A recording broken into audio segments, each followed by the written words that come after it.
tenga un orgullo tal vez nacional poner esta ficha del Made in China. Entonces, para mí que realmente China es un caso interesante para analizarlo en el ámbito educativo, que lamentablemente tal vez es poco replicable en otros países por las mismas condiciones que vienen mayormente en la creación de estos estados más occidentales. Y mientras Haynes recupera su conexión, no sé si Noel puede seguir. Sí, justo eso te iba a hacer una pequeña crítica porque creo que esa es una comparación con el estado civilizatorio chino, que es civilizatorio, o sea, tiene 5.000 o 7.000 años de existencia. O sea, el chino vive siendo chino ya decenas, miles de años. Entonces, eras. Pero el boliviano, como cuando tenía una discusión Rivera Cusicanqui con María Galindo, el tema de la radio documental o barricada, como ella denominaba, era, ¿existe Bolivia? El boliviano tiene problemas para identificarse como boliviano porque bebe de identidades distintas. No es boliviano porque sea boliviano, es boliviano porque captura a los etcejas, captura a los quechos, captura a los aymaras, captura a todas estas nacionalidades para beber de ellas. Y hay un autor que es postmoderno, creo que escribió Marcus algo es, ¿existe el mundo? También se pregunta él. Y en su conclusión dice, no existe. Y da la casualidad que también en esa discusión María Galindo y Cusicanqui dicen, el boliviano no existe y Bolivia no existe. Solamente es una idea que estamos intentando establecer desde la edad de la colonia. Y no es una contradicción, no es una contradicción que no existamos a que vivamos.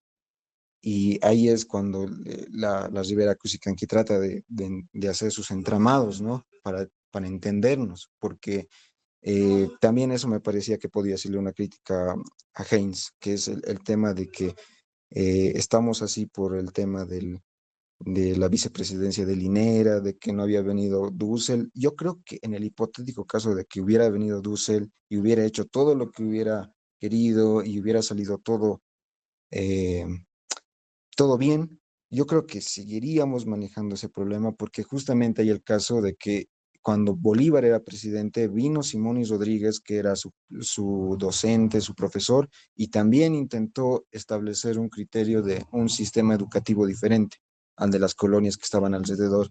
Pero ¿qué pasó? Rafael Puente argumenta que por estas roscas o este clientelismo o estos doctorcitos que también señalamos hoy día en la charla, se oponían a esta forma de educación que era distinta. Entonces, no solamente es el momento del Estado plurinacional, sino también el momento cuando empezó la nación boliviana y también tal vez los historiadores aquí nos podrían ayudar mucho, pero yo creo que Guarizata también es el mismo caso. No solamente es estos momentos, sino que somos nosotros, nuestra identidad boliviana la que está conflictuando con estos modelos.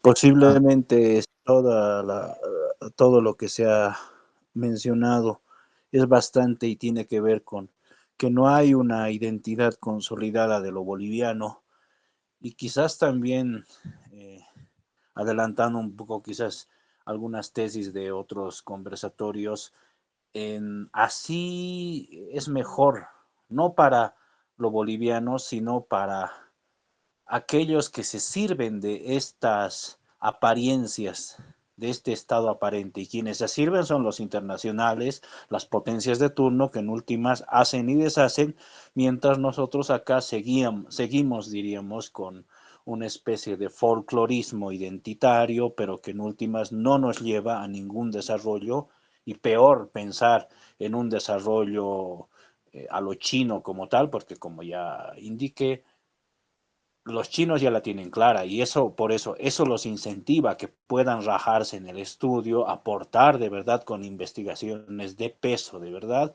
porque creen en lo que es su proyecto de país como tal. Adelante, Anatoly.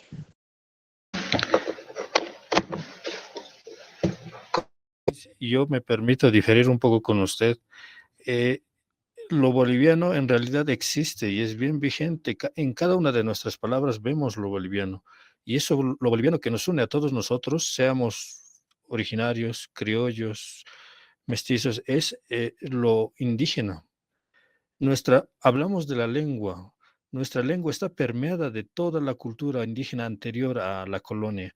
Y eso de que el Estado boliviano nace hace 200 años, evidentemente el concepto Bolivia nace hace 200 años, pero el Estado-nación que existió desde mucho antes.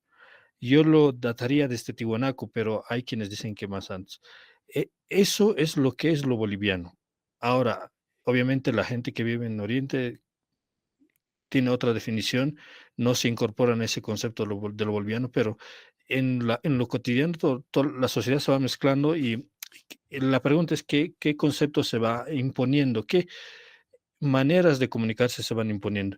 Ahora, respecto a la cuestión de la ley Avelino Signani y el señor Dussel estuvo acá en el país y mucho de lo que se ha aplicado en la ley en la 070 es parte de sus aportes, pero yo creo que estamos juzgando equivocadamente a esta ley porque hay buenas intenciones en la ley 070, rescatar la identidad, hacer más, digamos, más holístico el conocimiento, permitiendo rescatar saberes, pero esta necesidad de rescatar los saberes originarios no es una cuestión de ética, de rescatar valores, sino es más una orientación que viene desde afuera. Eh, Hay talleres sobre la Fundación Rockefeller que hablan sobre el rescate de la identidad originaria y tiene que ver con el cambio climático precisamente. Lo que en la práctica la ley 070 ha logrado, los maestros conocen de este asunto. Es primero, antes teníamos una currícula que tenía más horas para matemáticas, una currícula que abarcaba más temas. A día de hoy, esos temas se han un poquito diluido para darle más espacio a la multiculturalidad, a la educación en dimensiones, una serie de conceptos que han sido implementados en la ley 070 por mano de sociólogos. La ley 070 ha sido instrumentalizada por sociólogos y ellos han replicado los pensamientos de Dussel, pero en la práctica el contenido, lo que en China se infunde más, que es más tiempo para matemáticas, más tiempo para la cuestión técnica, se ha diluido para darle campo a estas otras necesidades para implementar el modelo en cuestión. Entonces, inclusive se dice que en la educación de primaria, se intentó dejar de lado lo que es el silabeo para implementar otras concepciones muy innovadoras sobre cómo debe aprenderse el idioma. Eso en la práctica no es bueno para nuestra educación. Y yo creo que una forma de verificar si realmente ha habido un cambio positivo es, bueno, añadirnos, adjuntarnos a este sistema PISA, me parece que es de valoración del nivel educativo. Países como China, Japón, Singapur usan este sistema para mejorar su calidad, pero también tenemos que decir la verdad, estos países, compañeros, si usted dice que nosotros somos memoristas, ellos sí son memorísticos 100%, ahí no hay pedagogía de que tienen que aprender de una manera inductiva, más bien amena, ahí es una imposición de que uno tiene que aprender porque tiene que aprender y nada que ver que tenga una utilidad, nada parecido. Entonces, la comparación es peligrosa, pero hay que valorar lo que ha logrado la ley 070. Podría hacerse más, podría hacerse menos. La pregunta es, ahora que entre un nuevo gobierno de la papeleta, ¿qué va a pasar? Yo creo que va a pasar lo que ha pasado en Argentina con el gobierno de Milei, que quitaron los bonos como el Juancito Pinto para que los niños no desertaran, eso sí lo quitaron, pero mantuvieron la ley de educación sexual integral que puso la señora Fernández, así que la perversión ahí está asegurada. Muchas gracias. Bueno, hay discrepancias, para eso está el conversatorio también. El detalle es desarrollar este tipo de divergencias para otros conversatorios, traer nuevos materiales y sobre todo quizás para trascender solamente la opinión personal de uno u otro, comenzar a desarrollar lo que son corpus teóricos que puedan sustentar estos argumentos que estamos virtiendo ahora. Adelante, Juan Manuel, luego Noel. No, él estaba antes. Bueno, entonces sí, adelante. Ya, sí, justamente la discrepancia es muy rica, ¿no? Para poder entendernos y construir una idea general o tal vez reflexionar uno mismo, ¿no? Justo lo que habla Anatolia a mí me llama la atención. En arqueología hay una fase en la arqueología procesualista y la postprocesualista que está en intermedio que se llama la arqueología nacionalista. Justo en la década de los 50 en Bolivia viene el antropólogo, perdón, el arqueólogo Weldon Bennett, el famosísimo que encontró al monolito Belet, a la estela 10. Esta fase de la arqueología es clave para entender cómo estamos atados y ideologizados a esta arte de la memoria, porque Tiwanaku no tiene nada que ver con el boliviano del siglo, perdón, de 1825, o con Tupac Katari. El boliviano de hoy en día mucho menos tiene que ver algo que ver con el Tiwanacota.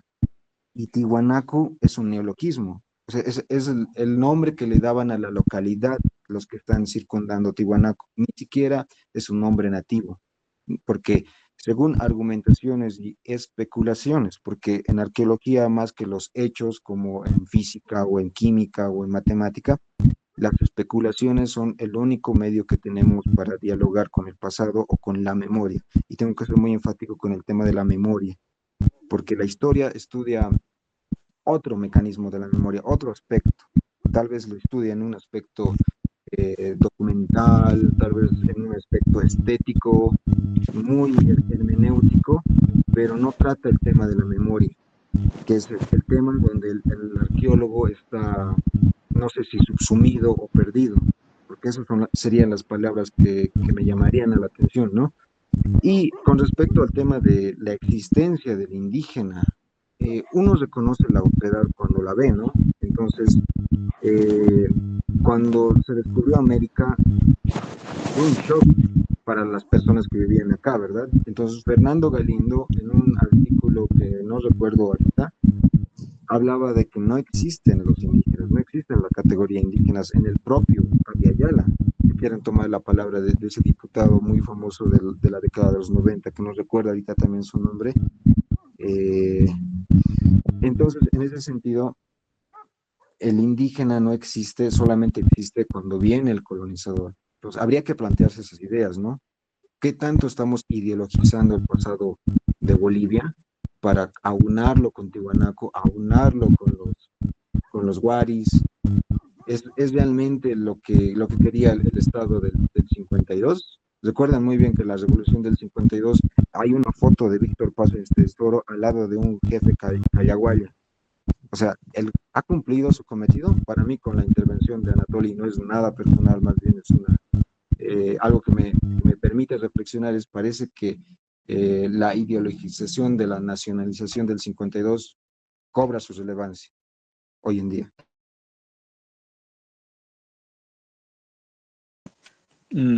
Pues sí, es bueno el aporte y agregar también que desde vistas en filosofía de la historia sabemos, como las de Anker, Schmidt u otros, que hay los temas de cómo abordar a la historia desde el tema de la memoria y también desde la vista de, por ejemplo, Hayden White, hay desde su obra Metahistoria, cómo es que la propia disciplina histórica puede ser vista como una simple construcción narrativa. Esto deja en dudas entonces incluso las capacidades documentales desde las cuales la historia podría desarrollar cierto perfil o cierto desarrollo o vínculos con el pasado. Pero es un tema bastante amplio y quizás va a llevar a a otro espacio, a otro conversatorio como tal. Ya vamos cerrando entonces. Juan Manuel, adelante. Bueno, yo voy a hacer una respuesta, Noel, sobre